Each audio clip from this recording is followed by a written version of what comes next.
one way.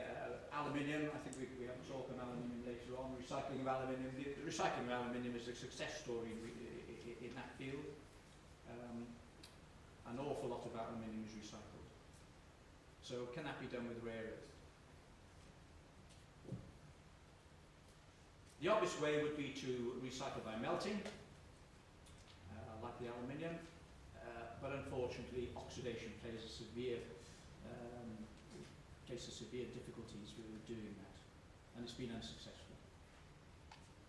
So this is where we come to the knowledge transfer network input here to this problem. What happened was just some informal discussions at a typical meeting like this. One or two of the magnet producers there were talking about this problem. So the knowledge transfer network went away and looked into it a little bit deeper, found some academics with some knowledge, and got various parties together to look at the problem and see what can be done about it. At the end of the day, this consortium was put together, and put a successful bid in for some money from the Technology Strategy Board to look into this concept of recycling these rare earth magnets.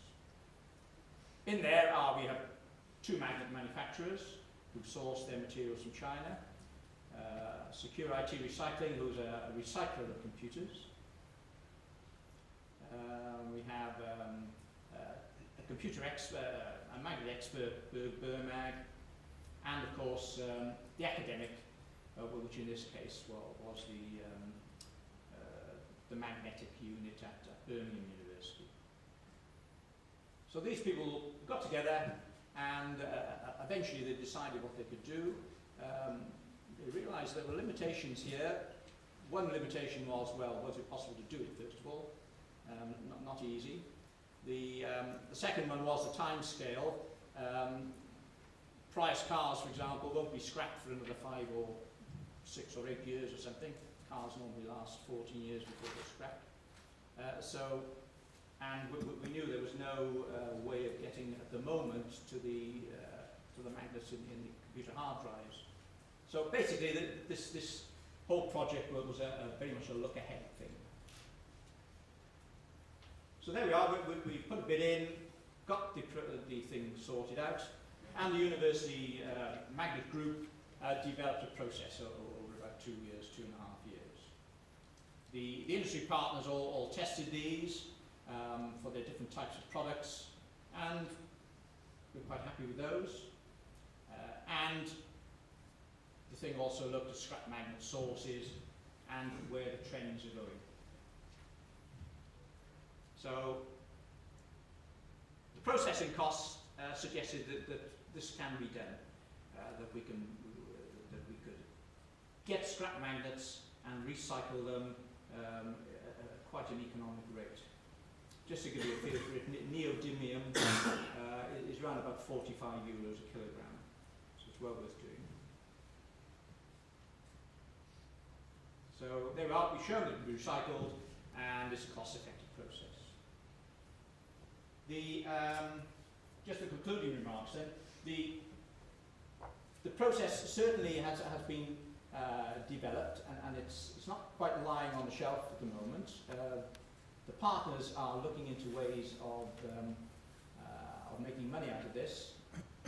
Certainly the computer hard drive people have researched this, and they've found that most of the hard drives that are recycled into aluminium, the circuit board, and steel are in fact sent to China.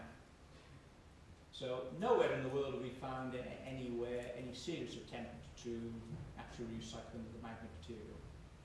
So that partner is looking into the possibilities of working with China there. Another partner has already turned himself into a licensed carrier, a licensed handler for these quite dangerous magnets. They can be dangerous, very small ones, the ones using hard drives because of slow mass, no problem. But when you're talking about an MRI scanner, for example, they're massive magnets. And if we're talking about the size in the price, they can be very, very dangerous. So he has set himself up now to collect these magnets, demagnetise them, so that we can use the process that this program has developed. Other people are working on the strategic side of the things, trying to talk with the likes of the big car manufacturers, for example, to get them thinking about what they're going to be doing with their magnets in 5, 10, 15 years' time, when these things are coming out of the cars. So it's so there we are. That's the message. But the process, the program was set up.